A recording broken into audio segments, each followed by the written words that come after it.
All right, and we're back. We got a 8-game slate to talk about in this video. Welcome, guys. My name is DK. Again, we break down the 8-game NBA DFS slate. Also cover content for player prop sites, Prize Picks, Underdog, Parlay Play. Parlay Play, they're the sponsor. If you guys are not familiar, it's a player prop site. You're building out slips of player props. You can win up to 155x your money. They have all the different sports that you can think of as well. So if you guys do want to give it a try, you can click the link down below. If you do click the link and deposit, it does help support the channel. But again, click that link or using the code DKDFS gives you a $100 deposit match bonus. And as always, you're looking for more content, you can check my Patreon link down below. I'm so close the last 3 days to hitting a 25x slip on Prize Picks. Been frozen last few days. I mean, Gafford last night, just needed him to touch the court in the fourth quarter for absolutely no reason, doesn't return. Had a blowout slip a couple days ago with KCP. For some reason, he plays 40 minutes. And then tonight, I had a game stack of Sacramento and Detroit and Killian Hayes. Man, just not fun having money on that man. Yeah, reason I haven't been uploading, I've been really sick. So if you guys know on Patreon, I mean, I've been powering through streams, like try not to sniffle too much. That's why I was like, I don't want to make YouTube videos and it's constantly just me sniffling every 2 seconds. So I'm feeling better enough to get a video up there. So recapping tonight, I mean, there's no one runs work. Absolutely no one. Was on pace for an absolutely massive night. Have Sabonis low ownership with the Pistons. Stack Memphis, Marcus Smart injured. And how about 99% owned Desmond Bane, who was busting? Absolutely smashes because of that. It's just incredible, man. And I had Anthony Davis and Boucher, pivoted off Boucher. Boucher checks into the game, has 3 steals in the first minute. I pivot to Siakam quickly. And again, Boucher is 3. It's just incredible stuff. Just incredible. There's just no one that runs work. Absolutely not. But let's talk about the slate. Minnesota-Boston, first game here. On the Minnesota side, nothing that really stands out to me. I think Cat and Anthony Edwards are both fine. Gobert is reasonable. Mike Conley feels a little pricey. Naz Reid, he'll play the backup, 4/5 backup Towns and Gobert. McDaniels prices up. He's been playing decent minutes. I think he's reasonable. The minutes on slow-mo have not been great. It's just like no one really stands out on this team. This should be a good game to watch. Maybe not so much for DFS on the Minnesota side. On the Boston side, depends on the injuries, right? Porzingis, Drew, and Horford all questionable. If they're all in, there's nothing that stands out. If they're all out, then we got to look to some Boston guys. I think obviously, Tatum, Brown, and White would all look good. And then we're going to start having to look into some of these value plays like Pritchard and Hauser, maybe Brissett. Keep an eye on the nose there for Boston. Washington and Indiana. This is a game that I think has a lot of upside. Should be very little defense played in this one. What's the total? I'm just curious. Looking at in this. Where are we? 252. So, for the Washington side, I've interested in all 5 starters. In competitive games, there have been times where they played, these guys good minutes, and that's what we saw last game. 37 minutes for Kuzma. Danny Advia played 33 minutes. Tyus Jones played 31 minutes. Jordan Poole played 29 minutes. And then, of course, the one guy that I just needed 2 more fantasy points for 25x. Gafford only plays 26 minutes, doesn't touch the court in the fourth quarter. For absolutely no reason, too, by the way. Absolutely no reason. Great plus minus. Thunder were dominating the Wizards on the glass when Gafford is out, and he just doesn't return. Just more proof, right? You can go check out that slip on Twitter. No one. I mean no one. Interest in all 5 starters. All reasonable price points in the game. That should be played at a very fast pace.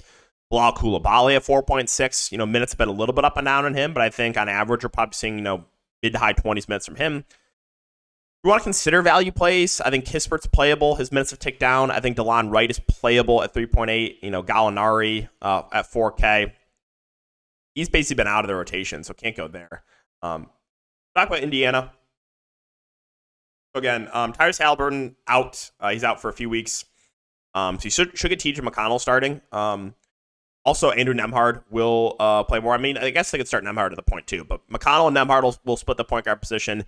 Now, they did price up McConnell, but if he starts, I still have interest in him at 6.7K. If he starts, I would assume he plays around 30-ish minutes. So McConnell would actually still be playable for me if he starts. If he comes to the bench, I think the price is a little too high. Nembhard also looks good. Again, we'll see if they do the starting lineup. Miles Turner played more last game, played 35 minutes. We know he's not a bad point per minute guy. I like his ceiling. The issue is these wings. And usually you can avoid these guys when Halliburton's in, but with Halliburton out, this group of Mathurin and Heald and Brown and Naismith and Jalen Smith and Obi Toppin, good luck picking between those guys. That's all I'm going to say. That's hard because at least one of these guys is going to have a really good game. But you just can't trust Carlisle, and he's going to go with whoever's playing the best. Now, who's the guy with the highest ceiling of these wings? It's definitely Benedict Mathurin, right? When we've seen it multiple times from him, he can go for 40 plus. Buddy Heald, I would say probably it's the second highest ceiling when he's really getting it going. But yeah, Bruce Brown's in play, Toppin's in play, again, Jalen Smith's in play, Naismith's in play. It's just frustrating. And we're going to have to consider these guys, but ownership will play a big part in what I do with those Pacers wing. Sacramento, so again, I played my boy Sabonis at no ownership tonight. He went for 77 fantasy points. Now he gets the matchup against Charlotte. Obviously, he looks good. De'Aaron Fox kind of had a quiet game, but still the minutes should be decent on him. Kevin Huerter started, moved back in the starting lineup, played 29 minutes. If he starts again, I think he's reasonable. But again, with Kevin Huerter, we've seen a ton. When he struggles, the Kings will bench him. So there's still no guarantee in his minutes. We'll see about the ownership. I thought the ownership was a bit high today. People that ended up going there kind of got bailed out, in my personal opinion. What else? Murray has a ceiling. I think he had a pretty good game today. He's fine for GPPs. Trey Lyles, I think, is a reasonable value play as well. Played 32 minutes, and that's obviously, I think, a bit of an outlier. But on average, probably getting high teens, low 20s minutes in a good spot. He's got power forward eligibility. I think he's firmly in play for Charlotte. So, PJ Washington, doubtful. Cody Martin, questionable. Cody Martin news actually is pretty important because that could open up some value, some gross value, might I add, with Charlotte. But yeah, Rozier, Bridges, I like their ceiling quite a bit. Now, there's some blowout risk, obviously, but if the game stays competitive, you know why. It's Rozier and it's Miles Bridges. In competitive games, these guys are playing about 40 minutes. So I like both in tournaments. I'm not really super excited about Brandon Miller. I think the price point's about right for him.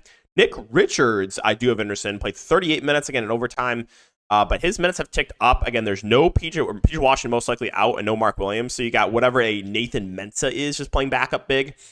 So I think Richards is going to have to play good minutes, assuming he can stay out of foul trouble. And then if Cody Martin plays, I like him for value. If he misses, we have to consider, it's so disgusting. Nick Smith Jr., Bryce McGowan's, JT Thor. Those three would be in consideration if Cody Martin is out. I'm kind of hoping Cody Martin plays, so I don't have to toss out. Literally, it makes me want to throw up talking about Nick Smith Jr., Bryce McGowan's, and JT Thor. Whew, is that gross? All right, San Antonio and Detroit. So Zach Collins obviously still out. Wembanyama. Pop, can you knock it off, man? Just knock it off. Would you just play him 30-plus minutes? Is going to continue to play him 25 minutes a game? It's so frustrating. But clearly the ceiling's there, and this is a great matchup. Vassell, Keldon Johnson, both reasonable in the mid-range. These guys should play 30-plus minutes. A guy that does stand out to me, he's moved in the starting lineup and has played good minutes last couple games, is Trey Jones, 5.8K. I think he stands out as a really good play in the mid-range. Sohan, I think you can group together with Keldon and Vassell as kind of like reasonable plays. This is a game that you could stack up too. I don't really think I can stomach any of the value. Branham, and Penny, Chetty, Wesley, any guys like that. Talk about Detroit. So Detroit was a team I was very high on for tournaments tonight just because I felt like their ownership was too low for their chances of success. And I originally had Bojan in my lineup too, but made some pivots.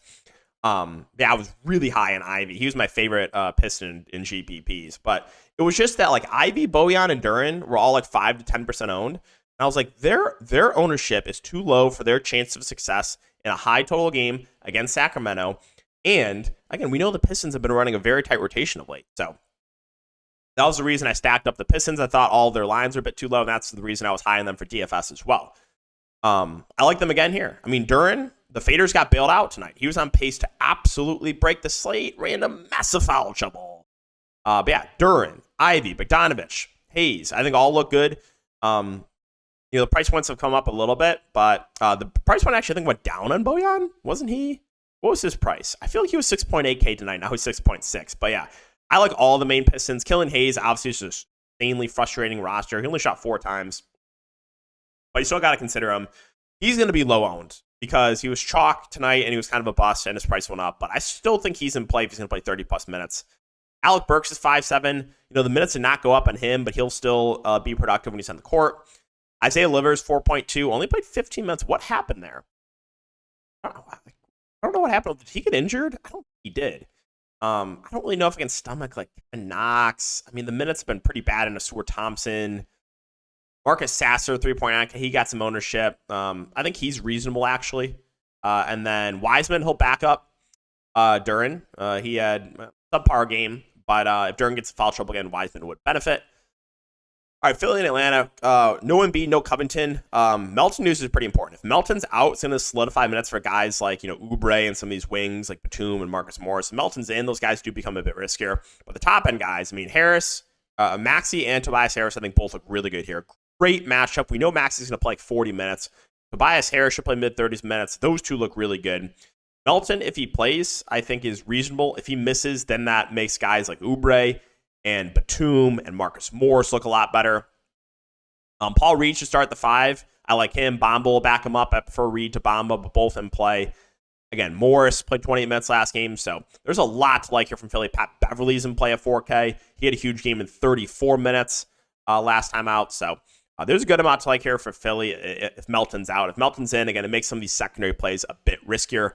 On the Atlanta side, Trey is probable. Capella's the big news, though. He is questionable. If Clint Capella's out, that changes everything. Then Okongwu becomes a smash play, an absolute must for me at 4.8K. And you most likely would get Bruno Fernando playing some backup big.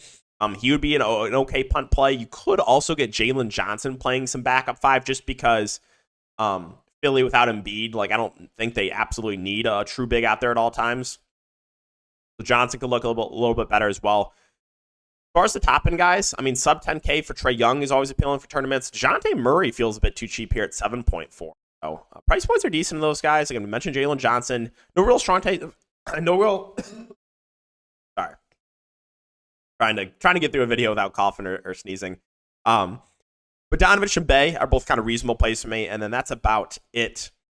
Oklahoma City. So no one that stands out for the Thunder for me, but I think all the main guys are playable. SGA, Chet, Jalen Williams, Giddey. Isaiah Joel mentioned he's been playing a little bit more off the bench, 18, 20, and 21 minutes over the last 3 games. You want to consider him for GPPs. For Miami, still no Jimmy Butler. Caleb Martin, doubtful. Lowry, also, I believe, doubtful. So I think they'll probably go with Jay Rich as a starting point guard, but they could do something weird. They've started RJ Hampton in the past, so we'll see. But yeah, Bam, I think is interesting here at 8.8. He got some foul trouble last game, only played 32 minutes. I think he's going to play high 30s minutes, assuming no foul trouble, and if the game stays competitive. So I'm intrigued by him. I don't think he's going to be that popular. Tyler Hero, sub 8K. He should play mid-30s minutes. I like the ceiling on him. Jaime Jaquez is 6'1". He should play big minutes. I think he's fine. Kevin Love, he's been playing the backup big and also playing a little bit alongside Bam. Like his ceiling. Again, don't think he's going to play huge minutes, but should be productive when he's out there. Duncan Robinson probably plays a little bit more without Lowry. I think he's fine for tournaments. Nikola Jovic started last game, had a huge game in 21 minutes. If he continues to start, I think he's fine, but don't think we can expect 2 blocks and 2 steals again. Again, Jay Rich would be the interesting one to me. I think he's going to play more without Lowry, so I do like him. Haywood Highsmith will be in the rotation, but his minutes have ticked down a bit of late. And so let's talk about last couple games here. Houston, Chicago. Jabari Eason just play so I can stop losing money with Jabari Smith. God, but yeah.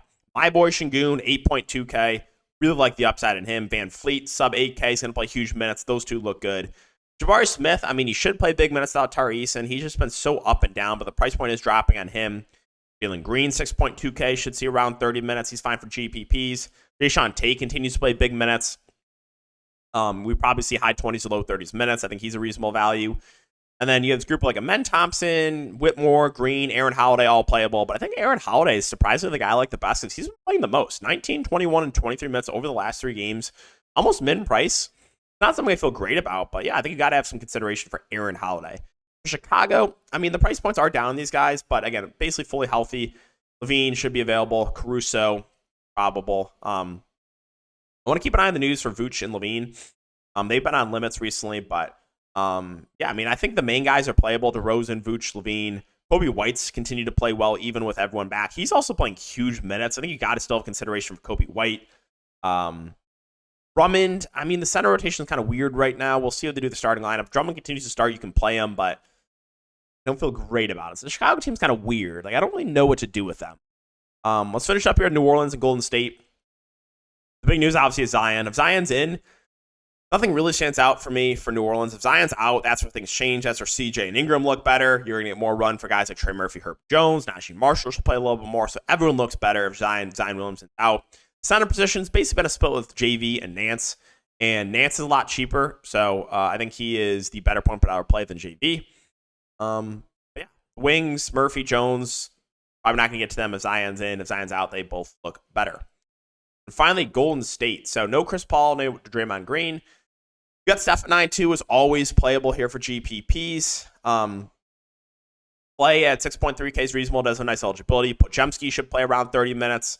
They started Kuminga and Wiggins again. If they continue to start those two, then I think both are good values. Kuminga at 5.6, Andrew Wiggins at 4.9. Wiggins, was that right? I know some of the stats were wrong. It showed Steph had like 50 minutes. I think did they update it? I was looking at it earlier, and some of these stats were wrong. I'll have to look back again. But, yeah, I mean, Kuminga's played a lot recently. 30, I guess only 25. Hold on. So, give me a second. Let me pull this up. Sorry. I was looking at this. Draftkings had it, like, all messed up when I was looking at it earlier, the Golden State rotation. So, I'm just going to bring this up. Where's Golden State? Hold on. When did they last play? 1-7? 1-7.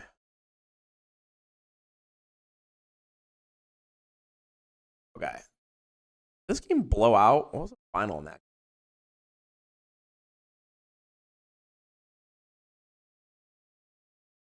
What, Kuminga played 25, Wiggins only played 17, Clay 28.5, Steph 20. Yeah, so this game did blow out.